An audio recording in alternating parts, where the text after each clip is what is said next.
An explosion has hit a French cultural center inside a high school in the Afghan capital, Kabul, Al Jazeera has learned. A senior Afghan official told the Associated Press news agency that a teenage suicide bomber carried out the attack inside the compound of Istiklal High School, killing at least one person and wounding 15, one seriously. At first, I thought it was part of the performance. But then I turned my eyes around and realized it was a tragic reality. Juliana Battiston, journalist and suicide attack witness. Acting Interior Minister, Mohammed Ayoub Salangi said the lone fatality was a German national, but he does not know if the person is a man or a woman. The blast was the second suicide attack that hit Kabul on Thursday.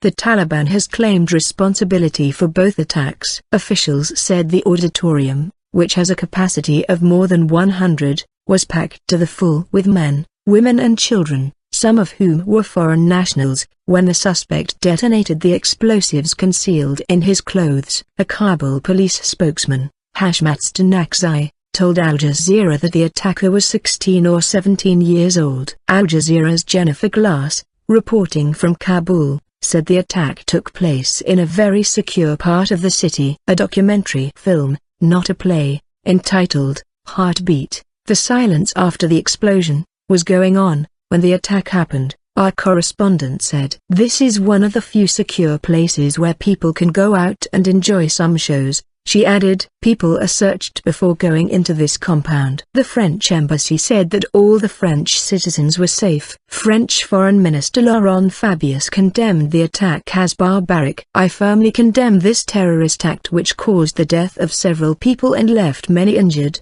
Fabius said in a statement. Earlier, a suicide bomber targeted a bus carrying Afghan army personnel, killing 6 soldiers and wounding 11 people. That attack was claimed by the Taliban. Also on Thursday, Taliban fighters attacked a busy bazaar in the western province of Herat, officials said. Tragic reality. Freelance journalist and researcher Juliana Battiston, who was among the audience when the suicide attacker struck, said there was smoke and panic in the auditorium.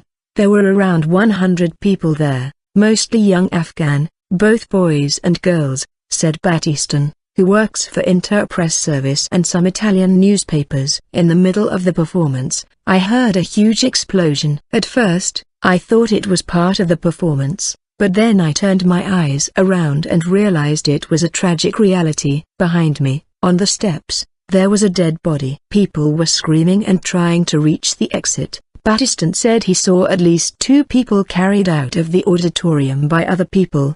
As they could not do so by themselves, we then reached the garden, where all the other people were. I then saw policemen entering the place, he added. Another witness, 20-year-old Nargis, said her mother had cautioned her against going for the screening. My mother insisted we don't go, as earlier in the day a suicide attacker had killed 5 Afghan army soldiers in the city, Nargis told Al Jazeera over the phone. But I and my friends braved the Kabul cold and its chaotic traffic to see the film. A few minutes after the film began, there was a loud explosion. I fell on the floor. There was blood everywhere, people were running and screaming.